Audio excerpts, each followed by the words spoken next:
siya ay nasa iyo ngayon, nasa ating kalagitnaan, yamang tayo ay nasa presensya ng ating Panginoon. So thank God dahil siya patuloy na maantabay sa bawat isa. Kaya ginawit natin at pwede mo siyang mahipo ngayon. Right? Sa inyo ng pakikinig.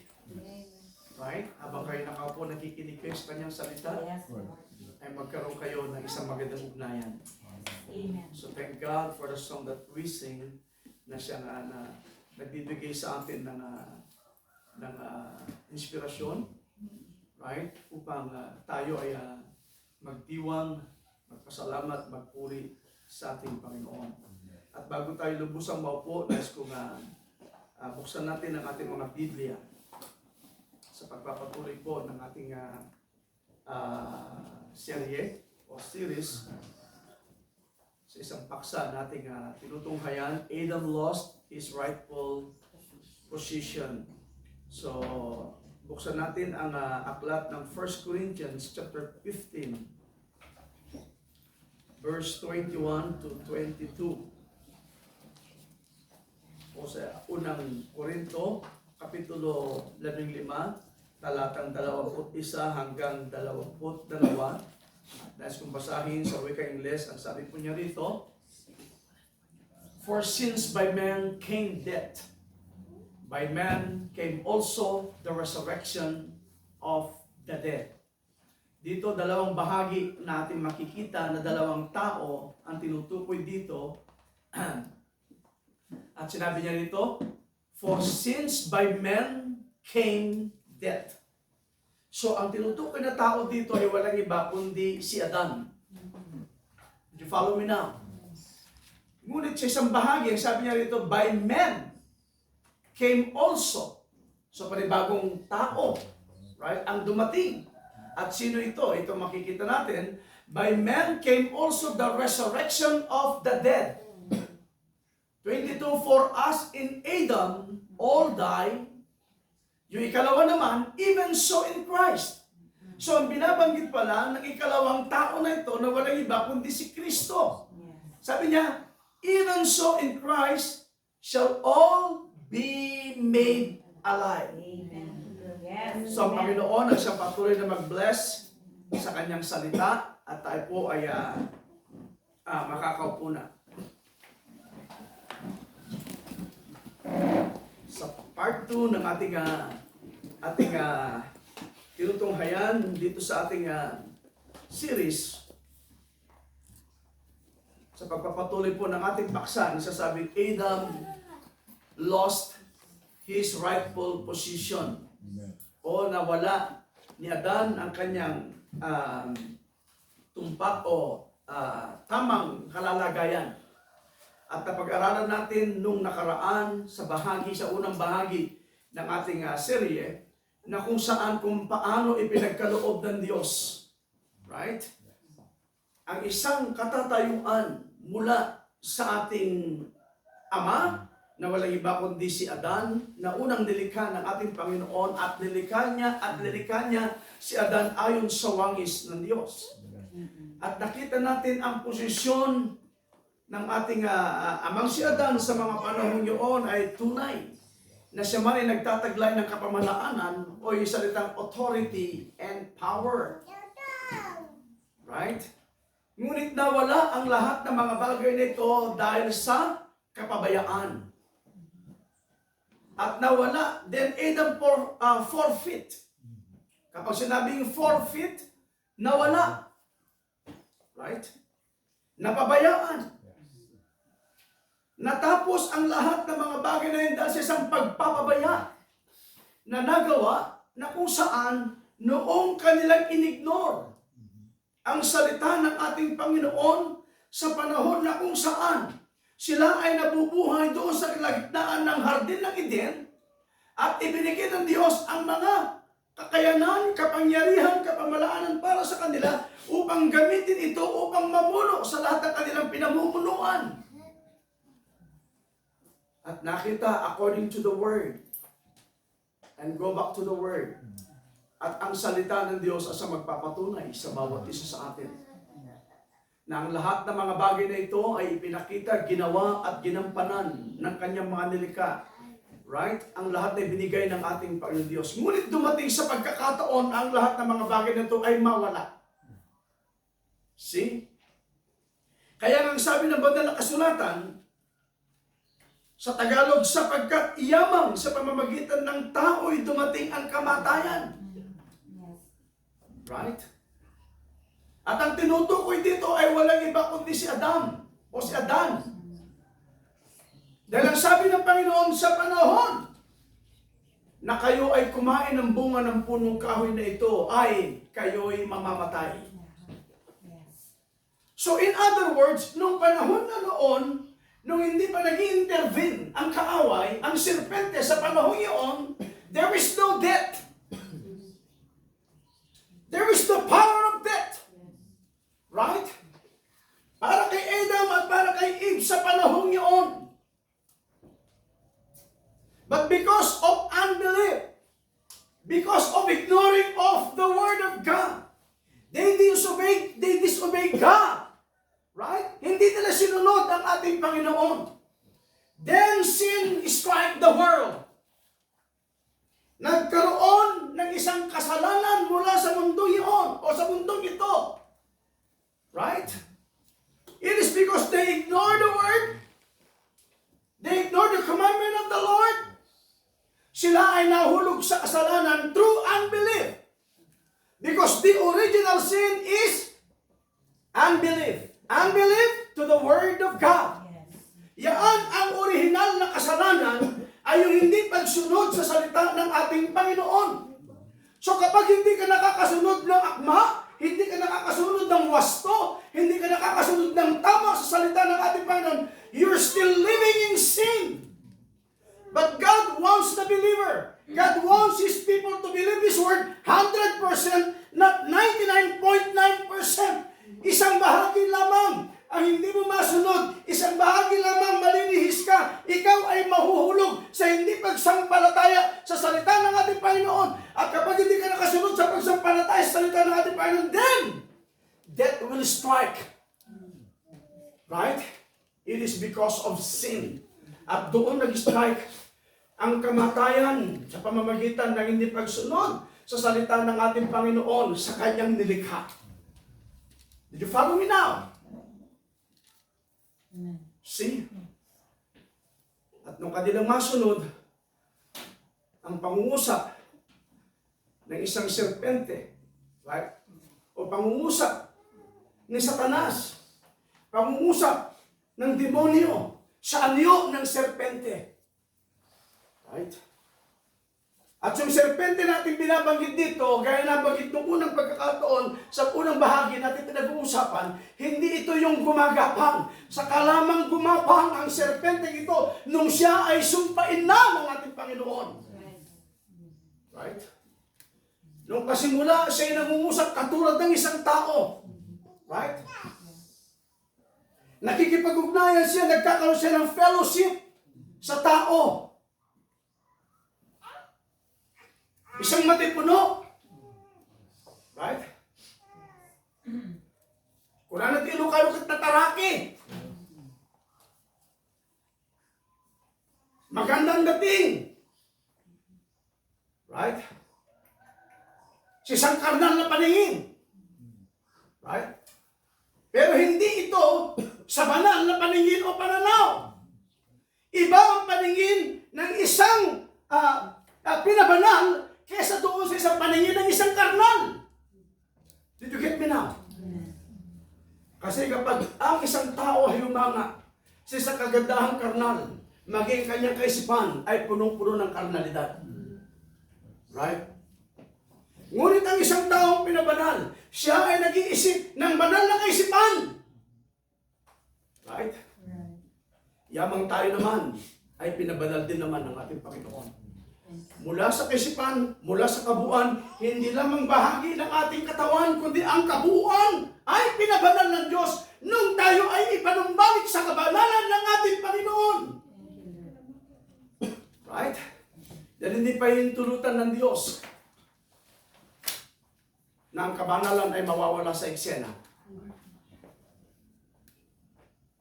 At hindi rin pahintulutan ng Diyos ng kasamaan ay mananatili sa eksena. Right? Lahat ng mga bagay na ito ay may hangganan. Lahat ng mga bagay na ito ay may katapusan. Magtatapos ang lahat ng mga bagay na ito. So then, nung na-ignore nila ang salita ng ating Panginoon, then, sin strike the world. Right? Na-strike. Doon sa nilalang ng ating Panginoon ang kasalanan. At sa pamamagitan ng kasalanan, pumasok ang kamatayan. Maaari sa intelektual na kaisipan ng isang tao, ang sabi ng Panginoon, mamamatay kami sa oras na kami ay kumain, nakipag-ugnayan. Doon sa serpenteng ito. But spiritually speaking, death is already struck. Na unang-una, hindi bahagi ang kamatayan. Ang totoo, ang kalooban ng Diyos para sa kanyang nilalang, papasok ang buhay na walang hanggan. How many believes that? Patuloy ko bago tayo pumasok sa ating pinag-uusapan. Dito sa verse 21, sapagkat yamang sa pamamagitan ng tao'y dumating ang kamatayan. Kita na ninyo? Pumasok ang kamatayan, it is because of unbelief. At alam natin yung unbelief na yun ang kasalanan. At sa kasalanan, nakapaloob ang katangian ng kasalanan. Ano ba ang katangian ng kasalanan? Ang kamatayan ay bahagi sa katangian ng kasalanan. Right? So doon sa kasalanan, nakapaloob ang kamatayan. Did you get me now? Doon sa kasalanan, nakapaloob ang karamdaman. Sa kasalanan, nakapaloob ang paghihirap. Sa kasalanan, nakapaloob ang pagdurusa. Right? So, ibig sabihin, kapag dumating sa kasalanan, merong tormentor. And who is the tormentor? Kapag sinabing tormentor, may nagpapahirap.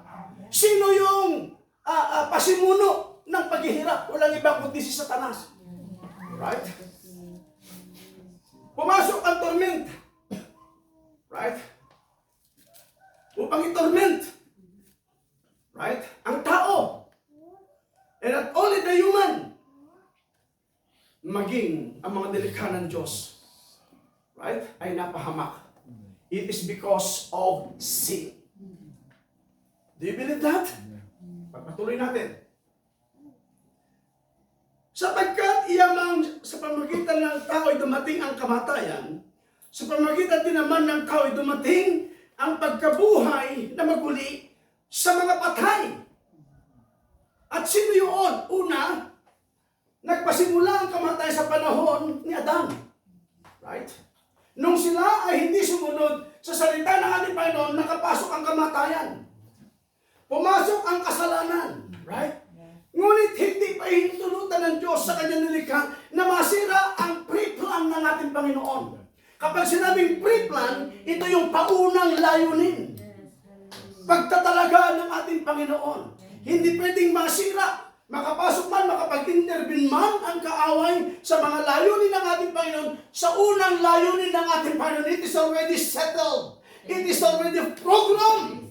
Nakasettled na mga bagay yun, hindi pwedeng pag-isipan at hindi pwedeng tanungin, hindi pwedeng magbigay ng question mark doon sa pre-plan at layunin ng ating Panginoon Diyos. He knows everything. He is the infinite God. The omniscient. He knows everything.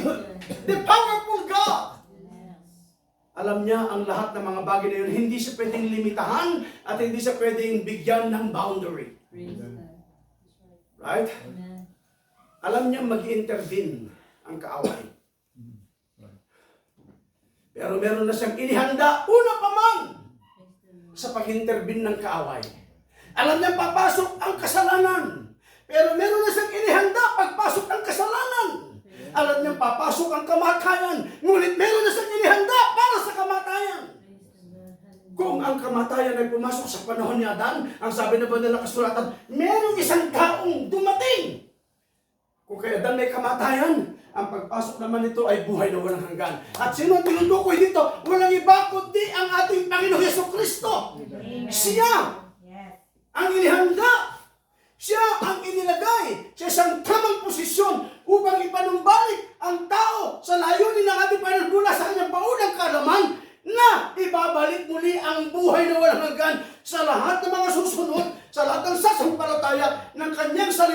sa lahat ng mabubuhay, sa lahat ng mga bagay na kung saan sila ay handang magpasakop sa kalooban ng Diyos. Hallelujah! Glory! Dahil kay Kristo, papasok muli ang isang tamang posisyon, ang isang tamang kalalagayan. Sakdal, perfect, holy, o banal, makakapasok muli. Dahil ito, ang pre-plan. P-R-E-P-L-A-N-N-E-D, which is God's pre-plan. Unang layunin. Unang plano. Hindi mo pwedeng sirain. Do, si Satanas na nakapag-intervene sa pamamagitan ng mga nilikha ng ating Panginoon. Samantala si Satanas hindi naman siya pwedeng maglikha. Doon pa lamang sa kaisipan ng ating Panginoon, it is already created. Right? Lahat na buo na. Right? Buo na ang lahat ng mga bagay na yun sa kaisipan ng ating Panginoon. So akala ni Satanas, pwede siyang makasingit. Pwede siyang makasingit. Right? Doon sa mga bagay na ginawa ng ating Panginoon, pero hindi niya pwedeng i-torment. Right? Ang kaisipan ng ating Panginoon, hindi niya kaya i-torment ang mga bagay na ito. Dahil sa kaisipan pa lamang ng ating Panginoon, walang bahid dungis. It's all holy, unadulterated. Maging yung kaisipan ng ating Panginoon ay maging word. That is already holy word, the unadulterated word of God. Did you follow me now? Still there. Glory. Kaya kapag sasaliksikin mo, titignan mo, susuriin mo, ang unang layunin ng Diyos, wow, mapapasamba ka, mapapapupuri ka sa lahat ng mga bagay na ipapakita ng ating Panginoon sa pamamagitan ng paghahayag. Napakabuti, napakainam na maging bahagi ka sa kapahayagan ng Diyos. At nakakatuntun ka, nakakasunod ka, nakapanghahawakan ka, at kapag nakita mo ang mga bagay na yun, kahit mag-isa ka, between you and God, pwede mo siyang papurihan.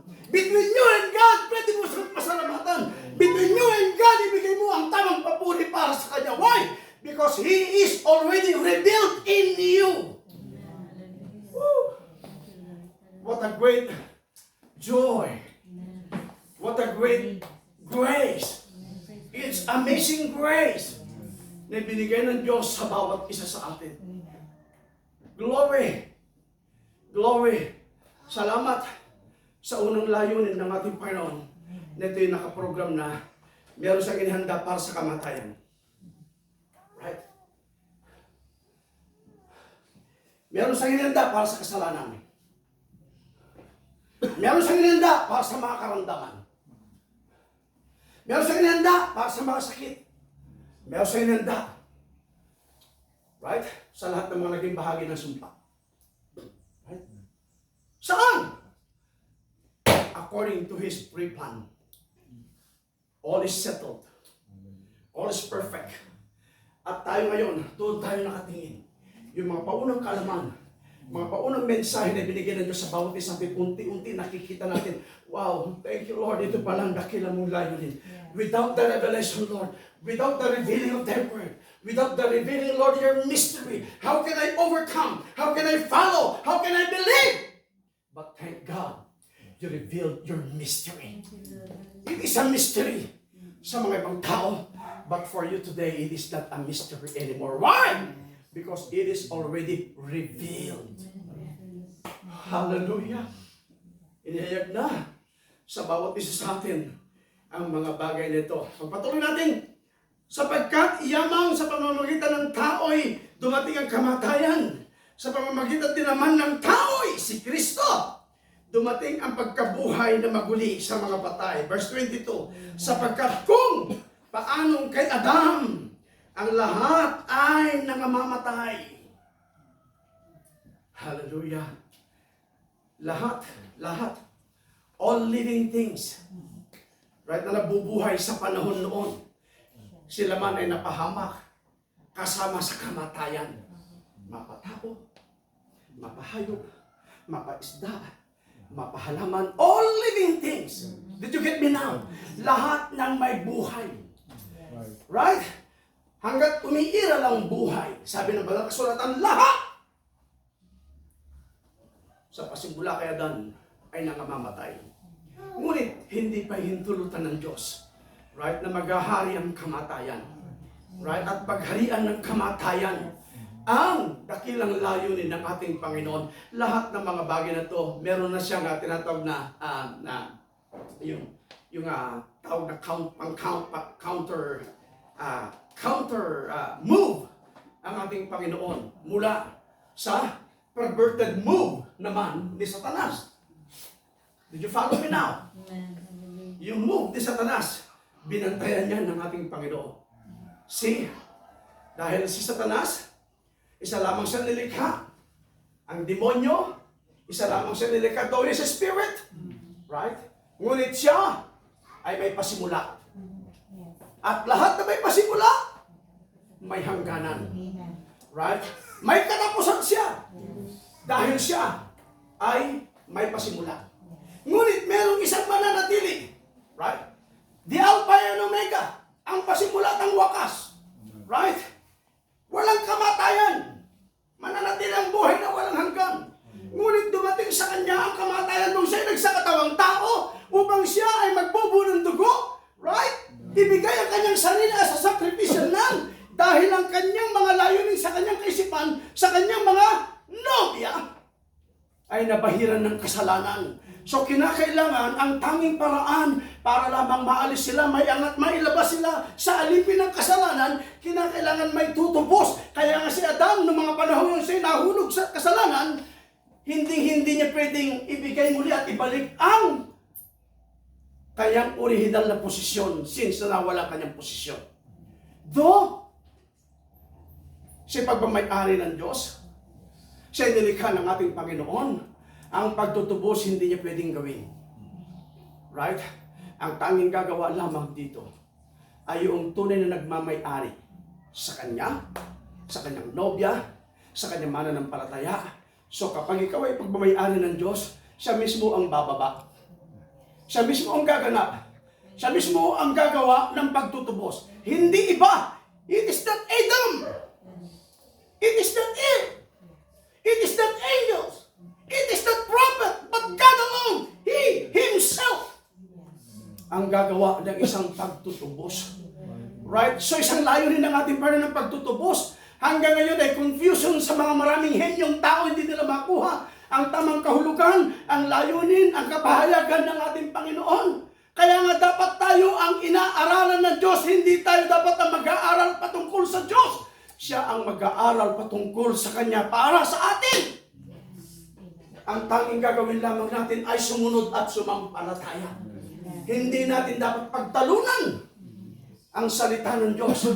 Hindi natin kailangan ang mga tapos sa abogado, ang mga tapos na inhenyero, ang mga tapos sa Bible school para lamang ihayag ang salita ng Diyos. What we need is God alone to reveal His word to you. What we need to do is just obey Him, just follow Him, and believe His word. That's enough. Sapat na ang lahat ng mga bagay na yon upang tayo ay pahayagan ng ating Panginoon Diyos sa bawat isa sa atin. Did you get me now? Hallelujah! Sapagkat kung paanong kay Adam, ang lahat ay nangamamatay. See? Gayon din naman kay Kristo, ang lahat ay bubuhayin. Kita na ninyo ang paunang layunin ng Diyos. Amen.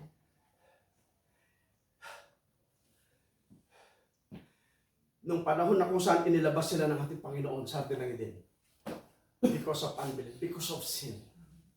Sabi ng Panginoon, magmula ngayon, maalis ang kapamalaanan, ang authority, ang pamumuno, right?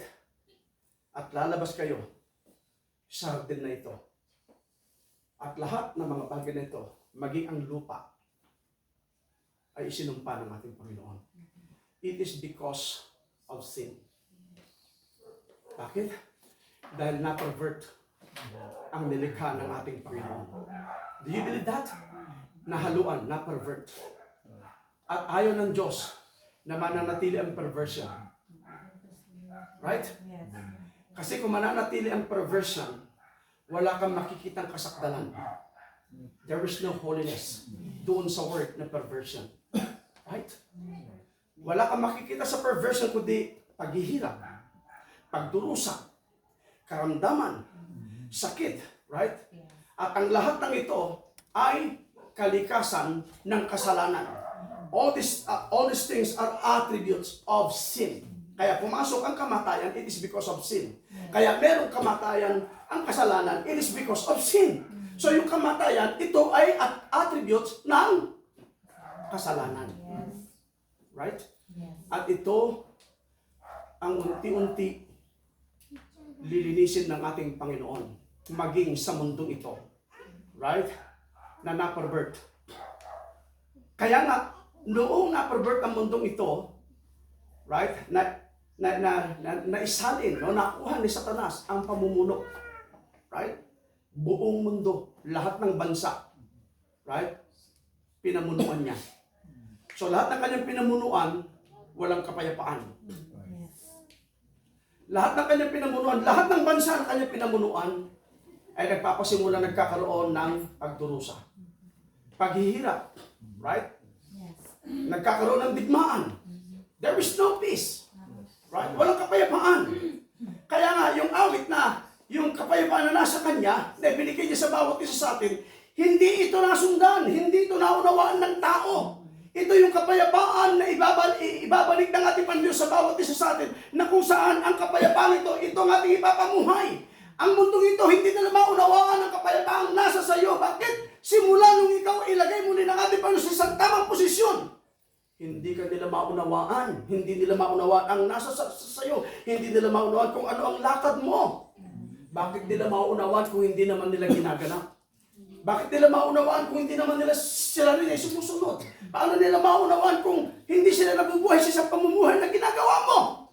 They can only understand you if they're also a believer like you. Because the bride can recognize the bride.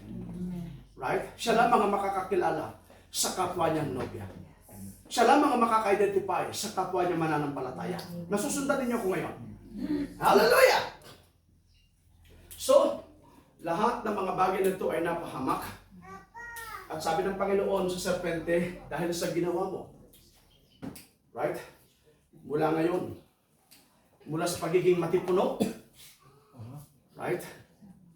Isinumpa ang serpente. Right? Ito yung serpenteng ito, nung hindi pa siya gumagapang, itong serpenteng ito, ang mayroong kakayanan, right? Na makihalo ang kanyang similya sa similya ng tao. Kaya kung susundin mo ang siyensya sa ating panahon ngayon, sa pag-aaral ngayon, maaaring sabihin niya ngayon, hindi pwedeng mag-mingle. Right? Hindi pwedeng mag-mingle. And that is true. That is true. Hindi pwedeng mag-mingle ang similya ng hayop sa similya ng tao. That is true. Sa ngayon, kung titignan mo, it is because yung una na kung saan ang serpente ay may kakayanan pwedeng mag-mingle ang kanyang similya sa similya ng tao, ay nasumpa na. Kaya siya yung tinatawag sa ating panahon ngayon na missing link na hindi nila masumpungan. Hindi nila maunawaan. Right? Hindi nila matuntun. Why? Because there is no revelation for the missing link. But thank God, He revealed all this to the bride. Inahayag ito sa nobya ng ating Panginoon. Kung susundin mo ang siyensya, ang science, right? Madidisip ka. Siya susundin mo. Kaya nga meron ng disip dito, sino yung tinatawag na yung ang tao ay nanggaling daw sa unggoy? Sino yun? Yung nagturo? Si Darwin. Kasi talagang gano'n na lamang ang kanyang pagsunod, pagtalakay, pagtuntun, pagdating sa science. Right? Tama ba sa Tagalog? Agham? Agham. See? Kaya kapag katalinuhan ang pairalin, you will be deceived. Kaya ingat tayo sa katalinuhan na mayroon tayo. Maliban na hindi ito magpasakop at sakupin ng Santong Espiritu. right, ang kaalaman mo, right, na mayroon sa'yo, ay mananatiling kaalaman ng tao. Ngunit kapag ito ay kinasihan ng Santong Espiritu, ang kaalaman mo, ang talento mo, ang kaloob na binigay sa'yo ng ating Panginoon ay dadalisayin. Ibig sabihin ng dadalisayin, lilinisin, papakabanalin. At ang kaalaman mo, wala kang gagawin. Lord, hindi ang kakayanan ko, hindi ang sarili ko, hindi ang pamamaraan ko, kundi ang sarili mong kalooban. Ang siyang maganap sa buhay ko. Not my will, Lord, but thy will be done. Sa buong mundo, sino ang pinakamatalinong tao na nilalang? Walang iba kundi si Haring Solomon. Kaya si Haring Solomon, nakita niya sa pamagitan ng kanyang kapahayagan at pananaw through his own vision na hindi pwedeng sasandig ang isang tao sa kanyang sariling kakayanan. Kaya nga ibinigay sa atin ang mensahe at ang salita ni Haring Solomon, lean not unto thine own understanding. Right? Trust in God! Magtiwala tayo sa Panginoon. Huwag kang sasandig, huwag kang magtitiwala sa sarili mong kakayanan, sa sarili mong kaalaman. Pwede kang mawala. Pwede kang maligaw. Right? On the spot. Pwede kang malayo sa presensya ng ating Panginoon. But praise God. According to His pre-plan, lahat ng mga bagay na ito, lahat ng mga move ng kaaway, meron ng counteract. Ang ating Panginoon sa pag-intervene ng kaaway sa mga bagay nito. Kaya nga, yung pagiging matipuno ng serpente, right? Siyang napakagandang tayo, sabi ng Panginoon mula ngayon. Kung gusto makita yung matutunan, Genesis chapter 3, tuntunin ninyo. Buong kapitulo makikita ninyo.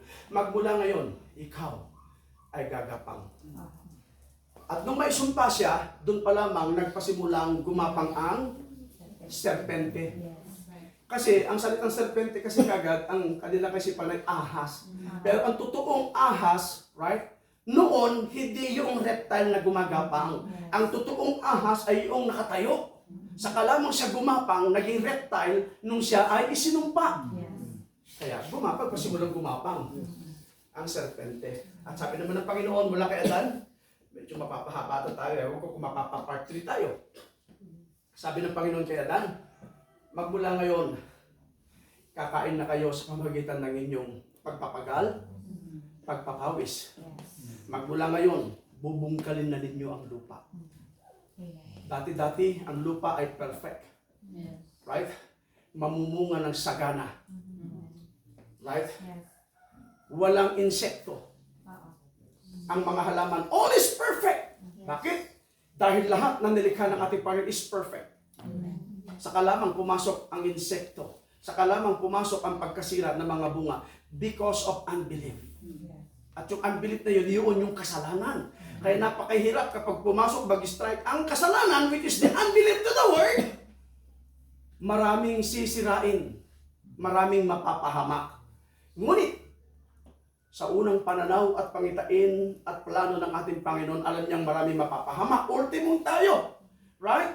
Hindi tayo exempted na mapahamak dito. Pero hindi niya hahayaan na mananatili ka sa kapahamakan. Right? Kinakailangan may magbubo ng dugo. Kinakailangan may magsakripisyo.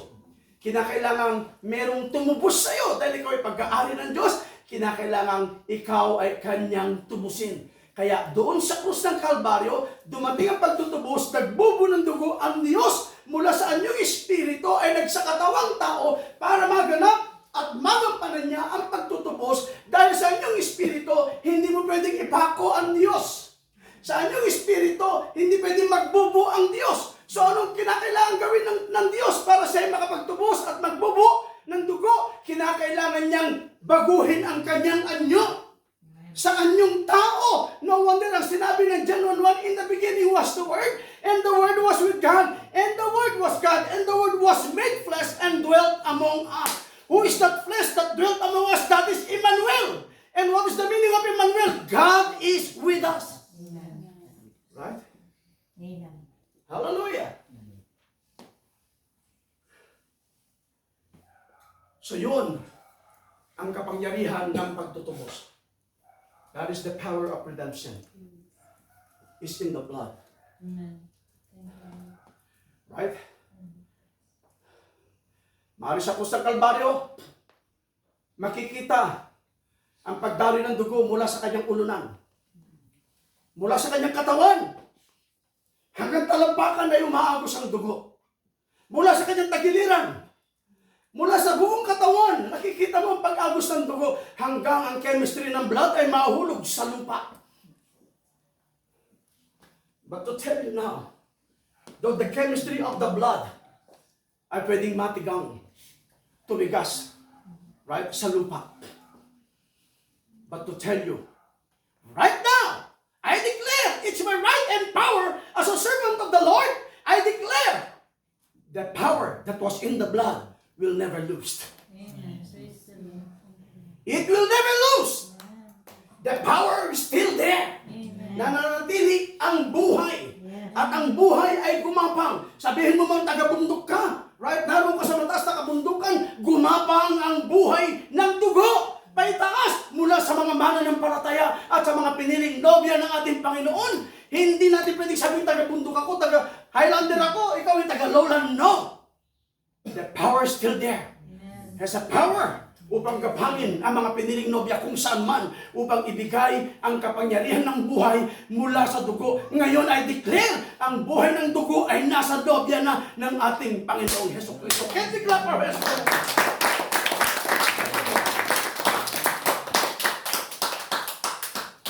Kaya sabi niya, kung ating unang ama si Adan, nagpasimula ang kamatayan, ito, na dumating ang magtutubos. Walang iba kundi ang ating Panginoon Jesucristo. Ang tagapagbigay ng buhay. Hallelujah. Si Adam, nagpasimulang kamatayan, ngunit may panibagong Adan. Ang ikalawang Adan ay dating sa bawat isa sa atin. Which is the second Adam. Kung ang Adan ay nanggaling sa lupa, hinubog ng Diyos, right? Ang darating na Adan na ikalawa ay galing sa langit. Right? No wonder, nung sabihin niya, when he was still in the earth, in the flesh, sabi niya, I am the bread of life that came down from heaven. Right? Sinangungusap na siya ang tinapay ng buhay. Right? Na bumaba mula sa langit. Right? At ang pagbaba ng tinapay mula sa langit, right? At ang pagdubos mula sa krus ng Kalbaryo, ang ikalawang Adam nito ay magiging quickening spirit to quicken the seed that was pre-planned in your heart. Right? Yung paunang pagtatanim ng Diyos ng kanyang binhi sa bawat isa sa atin. Right?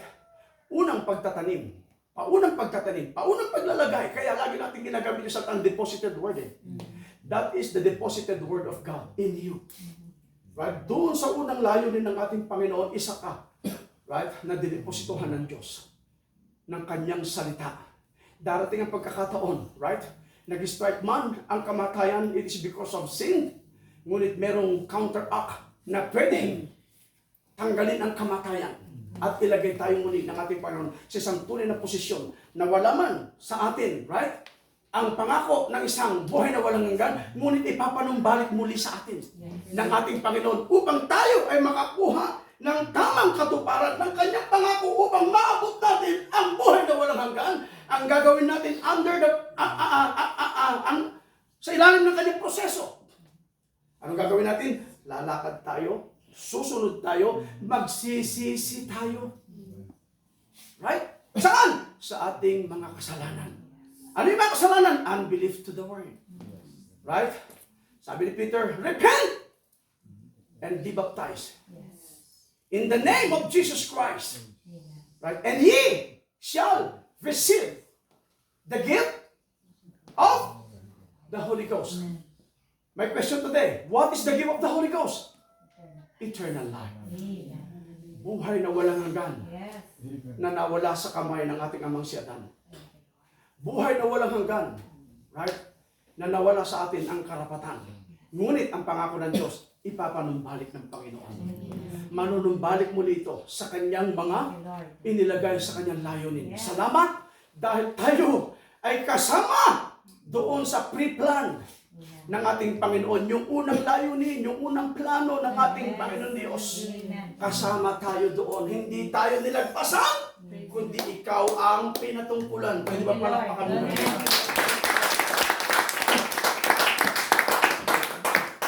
Si Kristo ang buhay at magbibigay buhay. Pagpatuloy natin dito rin sa chapter 15 ng 1 Corinthians, verse 45 to 47. Still there. I'm hoping na hindi kayo may inip at hindi nyo pagsasawaan ang pakikinig. Right? Hayaan muna ninyo yung pagpapainit ng ating tanghalian. Madali lang yan. Right? Hayaan natin kainin ang fresh na pagkain na binigay at hinanda ng Diyos sa bawat isa sa atin. Right? Kung tutuusin, kung abot man tayo ng 3 oras, that's not yet enough. Right? Dahil ang talagang pagbibigyan natin ng kabuti ay buong araw. Right? Kaya huwag mo munang isipin yung iniisip mo mamaya kung pupunta ka sa town.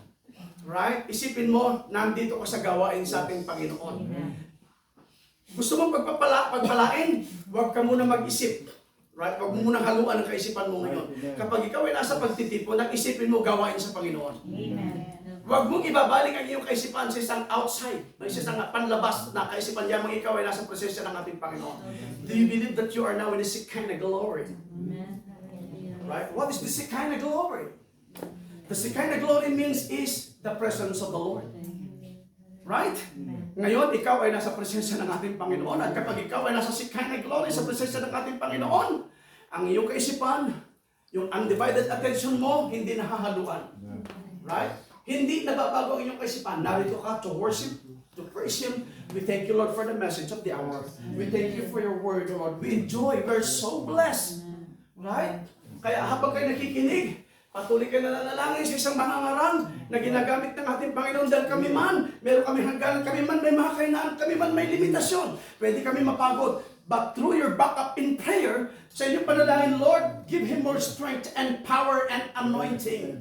Ang Panginoon hindi bulag at hindi rin biging upang pakinggan ang mga dalangin ng bawat isa sa inyo upang tayo ay kasihan. At tayo'y pakinggan sa lahat ng mga petisyong ito. Yamang ikaw ay nasa Shekinah glory. That is in God's presence. Do you believe that? Kakasihan, pakikinggan, ipagkakalob ng Diyos ang lahat ng kahilingan ng bawat isa sa atin. Can you say amen for that? Praise the Lord. Praise the Lord. That's great. That's wonderful. Amen. Kung hindi ka makapag-praise the Lord, makapag-amen, just clap your hand. Napakasarap. Yun ay binibigay natin sa Panginoon. Hindi natin ibinibigay sa tao. Right? Kaya ang hiling ko lagi sa inyo, palakpakan natin ang Panginoon. Hindi ko sinasabing palakpakan ninyo ang inyong pastor. No way. Right? Ang talagang binibigyan natin ng papuri at ibinabalik ang kapurihan is always to the Lord. Amen. Lagi sa ating Panginoon. Amen. Hallelujah! Verse 45, dito sa 1 Corinthians chapter 15. Ang sabi niya dito, hanggang 47. And so, it is written, the first man, Adam, was made a living soul. The last Adam was made a quickening spirit. Sa Tagalog, sabi niya, gayon din naman nasusulat. Right? Bakit nasusulat? Dahil ito yung layunin ng Diyos. That this is in the scripture. Ang lahat ng mga bagay na ito ay nasa kasulatan. Kaya ang sabi sa Tagalog, gayon din naman nasusulat. Ang unang taong si Adam ay naging kaluluwang buhay. Ang huling Adam ay naging espiritong nagbibigay buhay. So, yung ating ginamit kanina, mula sa verse 22, dalawang tao, dalawang bahagi. Yung una ay walang iba, si Adan, na naging living soul, na nilikha ng ating Panginoon, that Adam is a perfect masterpiece of God. Right? Dahil sa kanyang nililok ito, siya ang nakilang manlilok na nanlililok para sa ating ama na si Adan. Right? At sinabi niya dito naging buhay na kaluluwa. Ngunit sa ating pagtatalakay, sa ating pinag-aaralan, sa ating pagtatalakay sa ating serye, na walang iba, si Adan, na kung saan meron siyang isang napakagandang posisyon at katatayuan sa harapan ng ating Panginoon. At dahil napag-usapan natin nakaraang linggo that Adam, he is an unnatural God, right? He has a power and authority na ibinigay ng ating Panginoon. Mangusap siya yung mangyayari, that is the power of the spoken word. Ngunit dumating ang pagkakataon, lahat ng mga rightful position na ito ay nawala sa kapamamahala ng ating amang si Adan. So, nung mawala ang lahat ng ito, nag-strike ang kasalanan, ultimong kamatayan ay pumasok. Because doon sa salitang kamatayan, nakapaloob ang doon sa salitang kasalanan, nakapaloob ang kamatayan. Right? Kasi lahat ng mga bagay na to, makikita natin, kaya nga lahat ng mga attributes of sin, nakikita mo, nauunawaan mo eh. Paano natin makikita ngayon, alam kasi nila kapag yung pagnanakaw, pagsinungaling, yan ay talagang mistulang, talagang pinakamatinding kasalanan. Pero hindi nila alam na mga bagay natin, mga attributes lamang ng kasalanan na nakapaloob doon sa kasalanan. So yung kasalanan, may binhi din yun. At sinabi ng Matthew chapter 13, ito yung mapanirang damo. Kaya nga nung siya sumibol, siya man ay nagbunga. Alam na naman magbubunga siya ng mabuting damo. Ang sinabi ng Banal Kasulatan, mapanirang damo. Right? A tares. If it is tares seed, natural na kanyang ibubunga ay tares. Right? If it is a wheat, right? Natural, wheat ang kanyang ibubunga, ang kanyang sariling binhi. If it is an apple, kailangan apple din. Napakahirap siguro na kapag apple lagi mo, tapos magbubunga siya ng peras. Maaaring sabihin ng tao, kamukha naman siya ng apple, pero tignan mo, hindi siya kasing sarap ng apple. Tikman mo ang peras, meron panibagong lasa ang peras. At kapag natikman mo ang peras, sasabihin mo kagad, peras. Kahit i-blindfold ka, kagatin mo ang peras. Right? Namnamin mo, alam mo na yun ay peras. I-blindfold ka, kagatin mo ang mansanas. Kagad alam mo na mansanas. Right? That is the revelation na umiiral at nagtatrabaho sa bawat isa sa atin. Kahit i-blindfold pa tayo. If you are the seed of God, you will recognize and identify what is the seed of God. Right?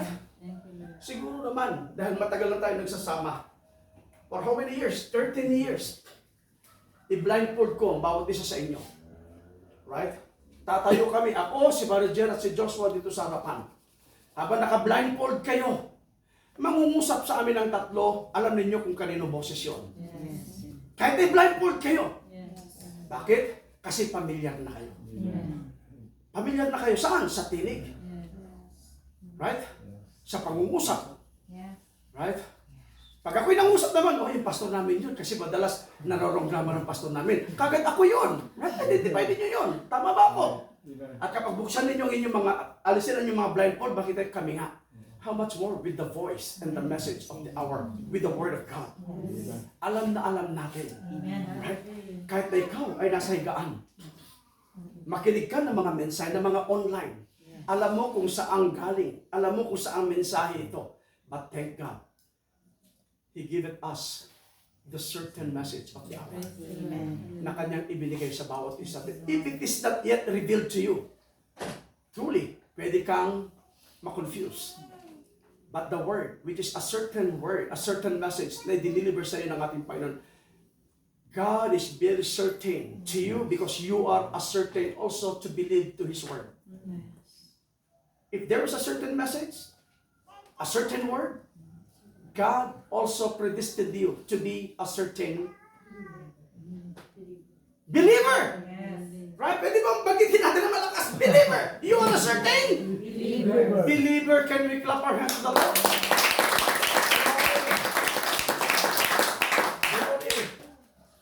Kapag nakakasagot kayo, nag-i-amen kayo, nakakatugon kayo, alam nyo, napapasaya ninyo ako. Ang saya-saya ko nangangaral. Kahit hindi ako bihasang magturo, para baga napapaturo ako ng tama.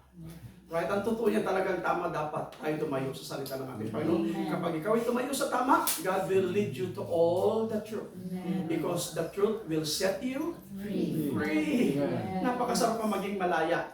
Right? Napakasarap ang maging malaya. Amen. Kaya huwag tayong paalipin.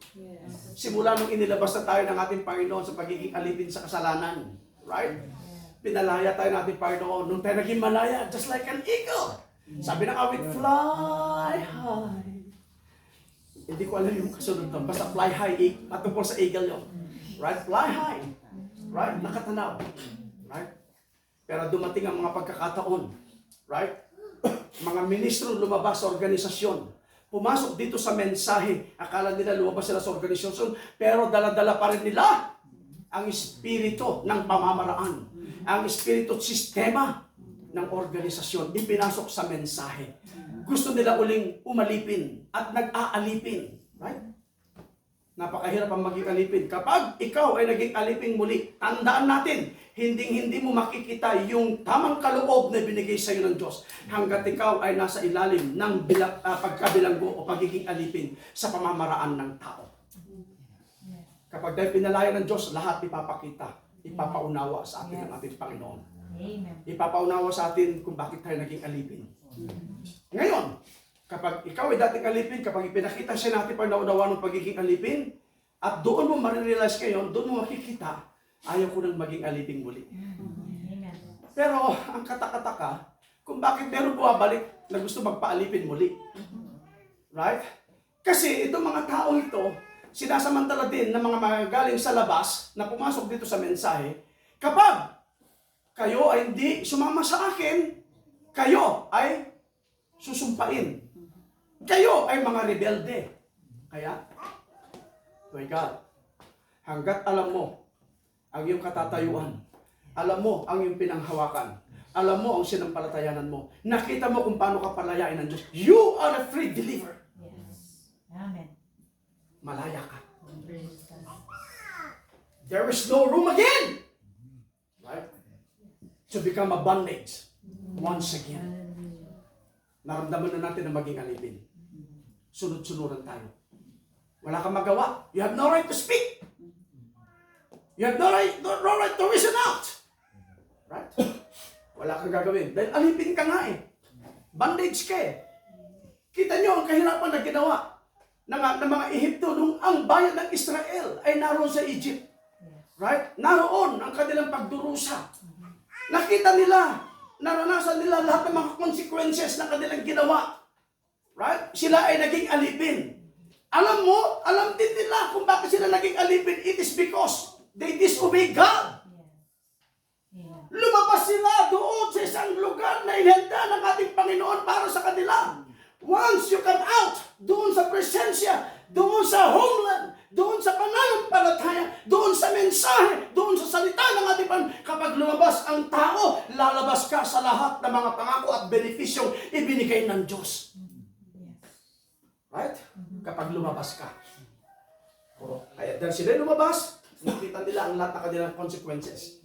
Ang ginawa nila, dahil yun, ang naging bunga ng kanilang hindi pagsunod, they're waiting. It is because there was a promise. One of these days, muli silang palalayain ng ating Panginoon. Aalisin sila sa pagkakaalipin. Amen. At hindi pa hintulutan ng Diyos ang kanyang bayan ay mananatiling alipin. Gusto naman ng ating Panginoon na makaranas ng mayamang pamumuhay Yes. na hindi habang panahon na lamang ay hingi ng hingi.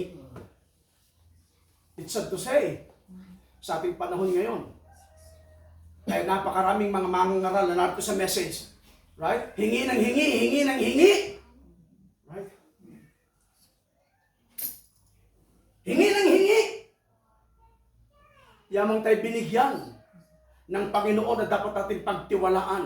Alam natin siyang mayaman. Amen. Humingi tayo directly sa Kanya. Thank you, Lord. Kung gagamit ang Diyos ng kapwa manggagawa, hayaan natin ang Panginoon na mag-direct Yes. ng kanyang channel.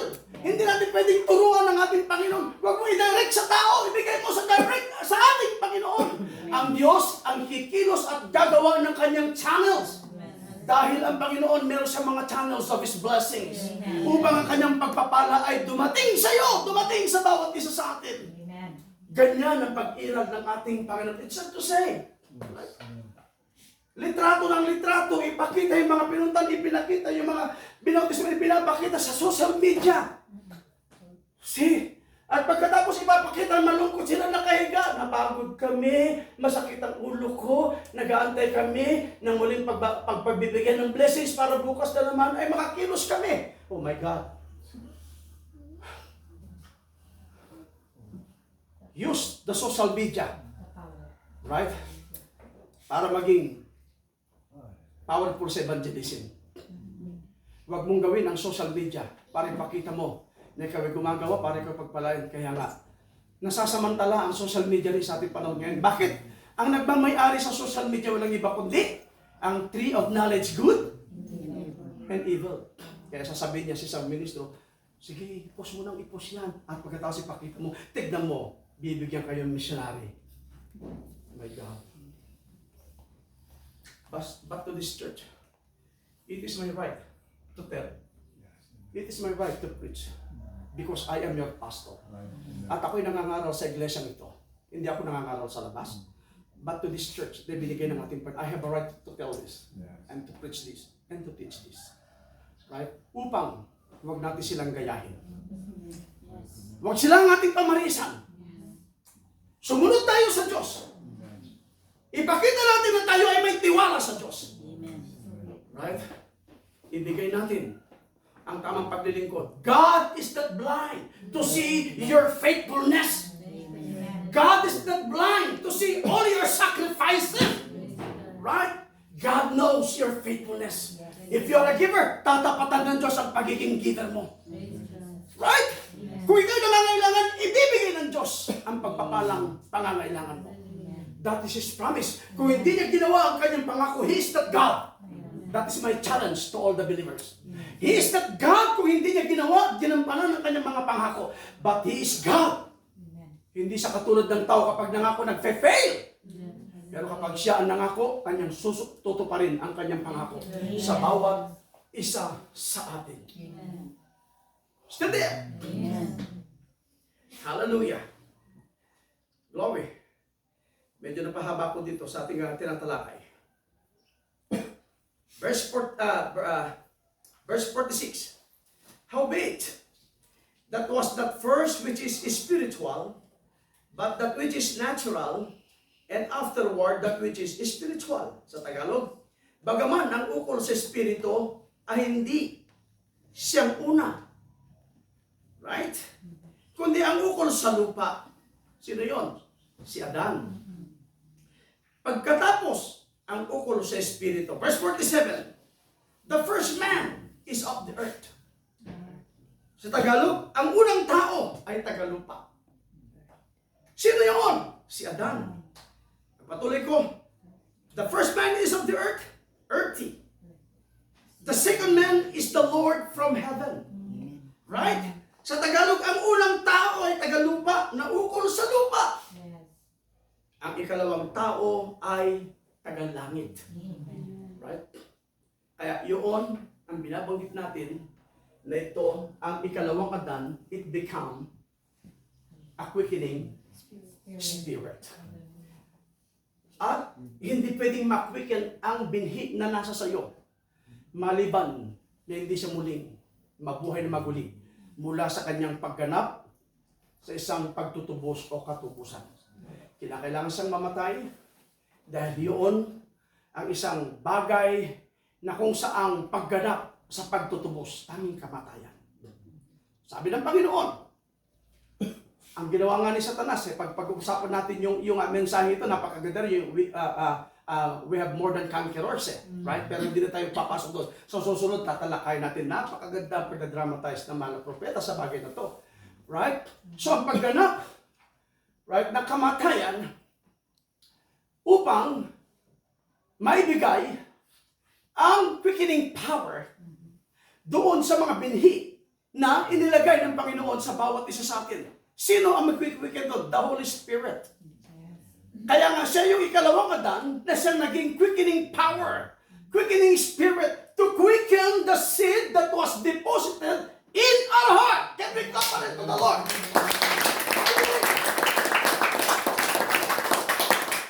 Walang Ilocano, agyaman tayo. Agyaman tako adi, saan tayo epus. Right? Agyaman tayo, saan tayo epus. Kapag sinabing ipus, walang laman. Walang binhi. But in God's pre-plan, yung binhi yun ay siksik. Oh, glory! Malusog! Inaantay ang tamang panahon. Tumagal man siya sa kanyang appointed time, pero gagawin niya, it is because he was appointed to be quickened. Right? Ang kailangan lamang yung tamang panahon upang i-quicken yung seed. Amen. Hanggang sa dumating tayo sa huling kapanahunan. Right? Ng 7 panahon ng iglesia. Na ikaw ay bahagi ngayon. Yes. Sa dami-dami, millions of years ang lumipas. Right? Right? Yes. Sa layunin ng ating Panginoon, you're always in His mind. Amen, Lord. Naroon ka sa plano ng ating Thank Panginoon. So makikita natin ang pre-plan ng ating Panginoon, hindi makikita yung binigay kong quote, ano? Now, I let this go. Hayaan ninyo. At part 3 pa tayo kasi hindi ko kaya, hindi matatapos ito. Gagamitin ko lamang ang unang quote na to. At yung susunod, dito natin makikita yung pag-iral naman ng pagpapanumbalik ng ating Panginoon doon sa nawalang posisyon o yung rightful position, right, na nawala sa kamay ni Adan. Right? Hindi ko kaya tapusin ngayon. Siguro meron pa tayong isang linggo, meron pa tayong part 3. Now, I quote this. Hallelujah. In a message of things that are to be.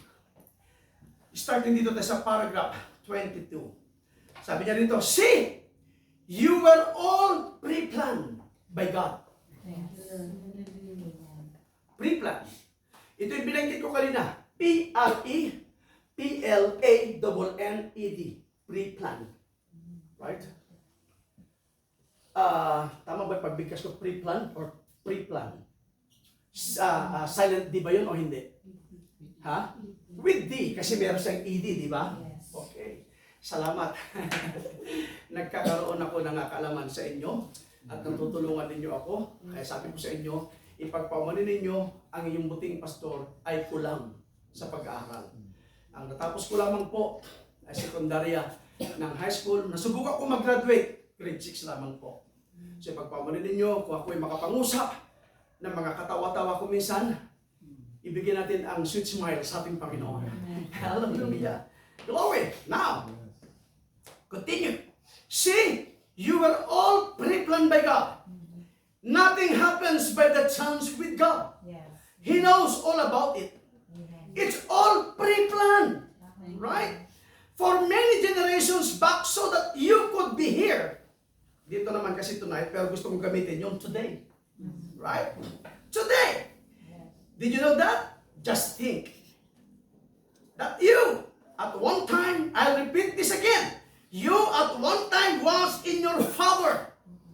In the gene of your father. Yes. Now, he didn't know you at that time, neither did you know him at that time. But you see, then you were put in the bedding ground, in the womb of the mother, through holy wedlock. And then you become a person expressed in the image like your father. Then there's a fellowship. Now, the only way that you can be a son or a daughter of God, because you have to have eternal life. And there's only one form of eternal life. Amen. And that's God's life, only one form of eternal life. That was God.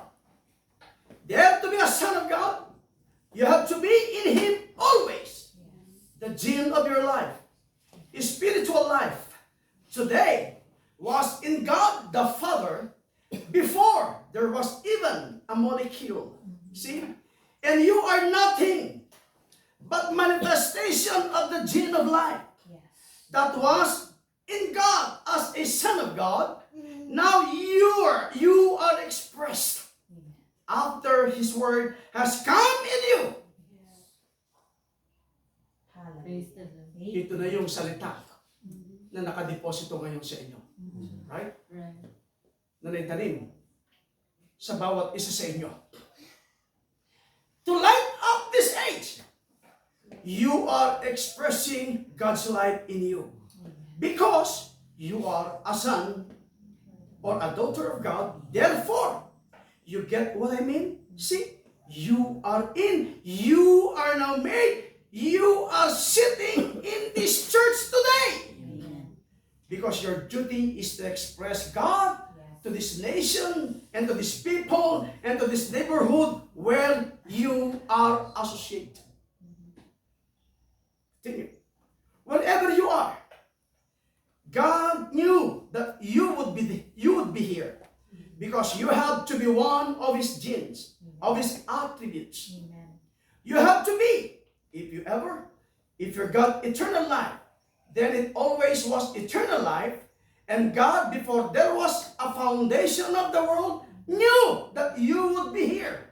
Yes. And when the word or the water, the washing of the water of the word fell upon you, it was expressed in a being. Now you have fellowship with your Father. God, just as you have with your earthly father. See, you are citizens of the King. Not citizens, but you are children, sons and daughters of the living God. Amen. If it be that the eternal life dwells in you, paragraph 24, now, then if it was, Jesus was the fullness of God manifested, He was the fullness of the Godhead, bodily. Therefore, when He came to the earth and was manifested in flesh, you were hid in Him, then because He was the Word.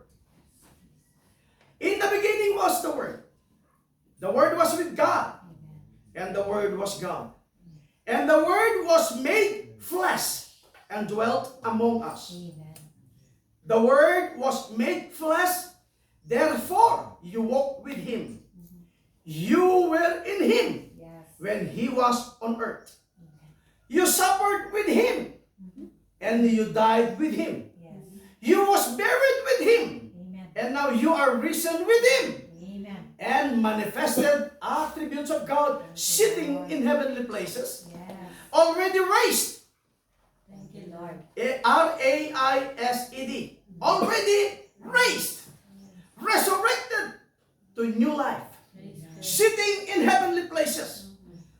That is the rightful position Thank you, na Lord. paglalagay ng ating Panginoon Diyos sa bawat isa sa atin. In His pre-plan, it is already in a rightful position. He positionally placed you. Thank you, Lord. Kapag sinabing He positionally placed you, P-L-A-C-E-D, according to His pre-plan, Yeah. He positionally placed you Thank you, Lord. in His plan. Praise the Lord. Continue.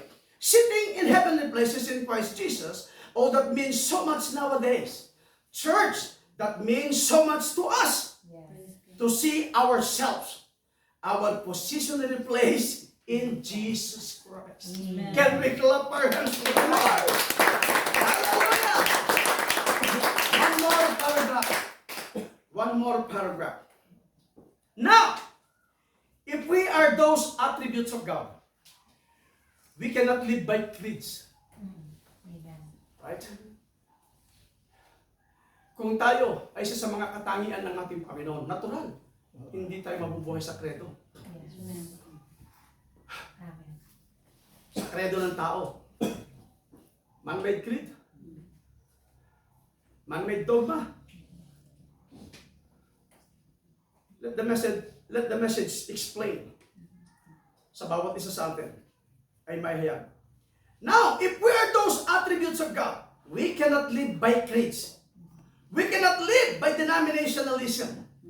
We must live by the Word. Amen. Because the bride is a part of the bridegroom, like any wife is a part of her husband. Therefore, we must be that word bride.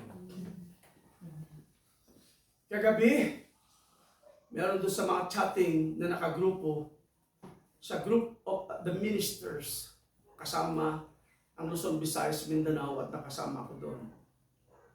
Talagang pinagtatalunan ng mga scripture, pinagtatalunan ng message. Hanggang sa dumating sa point, hanggang pagtalunan yung salitang bride at saka wife. Sabi ng isa na taga Bicol, why? I'm not a bride anymore. I'm already a wife. So para bagang masakit sa damdamin ko na wala magpaliwanag at sabihin ng mga bagay niyo. So once and for all, sabi ko madalang lang ako mag-comment, pero di ako papayag na ito magiging understanding. Kasi kung titignan mo yung salitang bride, there's nothing wrong with the word bride. Yes. The word bride and the wife is the same. Yes. Tignan mo ang salitang bride, maging sa dictionary man na sabi niya, bride means justly married. Yes. Sa Tagalog, kakakasal. Yes. Sino? Yung nobya. Kakakasal. Nung siya ikasal, siya ay naging Wife. wife. Pero there's nothing wrong. Kahit na siya naging wife, she's still a bride. Yes. Because she's justly married. So sa kasalan, you're still a bride. Pagdating natin doon, magmimit, right? Doon tayo sa marriage supper of the Lamb, Yes. right? The bridegroom and the bride. Yes. Amen? Amen. So sinabi niya roon, ipinangangalanda kanya na wife. There's nothing wrong with the wife and the bride. That is the same. Yes. Kung mali sana ang propeta sa paggamit ng salitang bride, di siya sana hindi na niya ginamit ang word the bride sa kanyang mga mensahe. Right? Hindi niya nireject ang wife, hindi niya nireject ang bride. Because that is the same. Yes. Right? Kaya kulog ang salitang bride, justly married or to be married. Right? Yes. Dahil hindi naman lahat nag-declare ng bride ay ikakasal. Kaya yung salitang or to be married, meron kang pagkakataon na hindi makasal. In other words, hindi ka pwedeng ikasal at hindi ka pwedeng tawaging bride dahil hindi ka makakasal. Kung hindi ka may kakasal, bilang sa declare ng bride, how much more sa pagiging wife? Hindi ka nga kasal eh. Right? Hindi ka magiging wife. So in order to be a wife, kinakailangan makasal ka bilang isang nobya. Did you get me now? So the word bride means justly married or to be married. Glory. So patuloy ko. So sabi niya rito, so we must live by the word because the bride is a part of the bridegroom, like any wife is a part of her husband. Yes. Right? Therefore, we must be that word bride. Katulad ng pagkakaisa din naman ni Adan at ni Eve. Right? Doon nagkasala si Eve. Hindi pwede na mga mawala sa eksena si Eve. Right? Dahil sabi nga ng mensahe, si Adam, bone of his bone, flesh of his flesh, Yes. sila ay iisa lamang. Amen. Kaya sabi ng awit, what God have joined together, no man can put asunder. Sino man ang pinagkaisa at pinagtipon ng ating Panginoon, walang sino man pwedeng maghiwalay. Kapag ang Diyos ang nagkaisa sa kanila, walang pwedeng humiwalay. Kasi Yehoda may batas na umiiral dito sa lupa, pero sa perfect plan, makikita natin, hindi yun ang layunin ng Diyos. Doon ang tao gumawa ng batas. Right? Ipairal ang divorce. Ipairal ang annulment. Right? Ginagawa nila ang lahat ng mga bagay na to. But the perfect plan of God is always perfect. Saan tayo susunod? Sa perfect plan ng ating Panginoon o sa kredo ng tao? Kaya ang sabi ng mensahe, if we are the bride, hindi na tayo dapat mabuhay sa kredo. Right? Sa denominasyon. Kasi, ang naghahari, ang namumutawi, ang nangunguna, ay ang katuruan ng tao. But the bride must be subject to the word. Because she is the word bride. To God be the glory. Can we clap our hands to the Lord? Hallelujah. Ang pinalaman at matatapos na tayo, ang pinalaman at matatapos na tayo. At sabi, and what is that word bride? Ang mensahe na mungusap, nagsabi rin naman, the manifestation of this hour, the bride, not a creed or denomination, but a living article of God. A living attribute of God. Displaying to the world the attributes of God in the formation of the bride that's to be expressed in this hour. We are now living. Kapag sinabing living, dyan tayo nabubuhay. Hanggang ngayon, umiiral ang buhay. Yan ang ating isinusunod. Right? Hanggat tayo may buhay, susunod tayo doon sa pangako ng ating Panginoon. Doon pumasok nag-intervene ng kamatayan. Pero hindi yun ang ating journey. Ang ating journey is going to eternal life. Ang katawan, may pasimula. Right? Nahulog sa kasalanan. Babalik ito sa lupa. But the soul will come back to the Lord. Yes. Ito ay galing sa Diyos. Amen. Sa pre-plan ng ating Panginoon, ang iyong kaluluwa na minsan binahiran, right? Na hindi pagsunod. But now today, you are fully obeying. You are fully walking. You are fully living to the unadulterated Word of God. Can we clap our hands for the Lord? Amen. At siguro, last part natin sa susunod na linggo, at gusto kong tawagin muli yung mga young people na nakabase sa awit na ito. At sa request ko sa susunod na linggo, pwede bang awitin ninyo muli yung awit na The Blood, yung inawit nyo kanina. Dito nakabase doon sa conclusion natin yung The Blood. The blood, the power, the life, right? It will never lose the life and the power. Right? Mananatili sa bawat isa sa atin. Please come. Lahat ng mga umawit.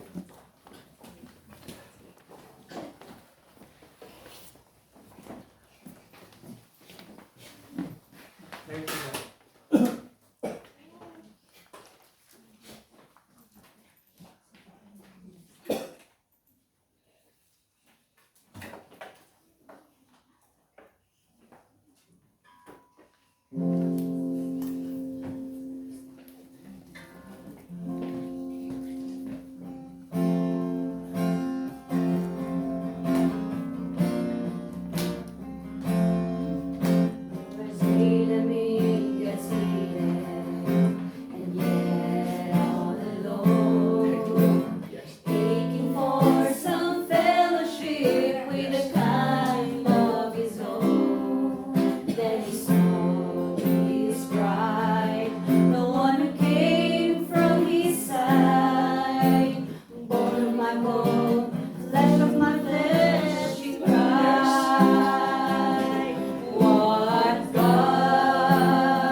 Hallelujah. Hallelujah. Let's bow our heads and close our eyes. I would like to ask Brother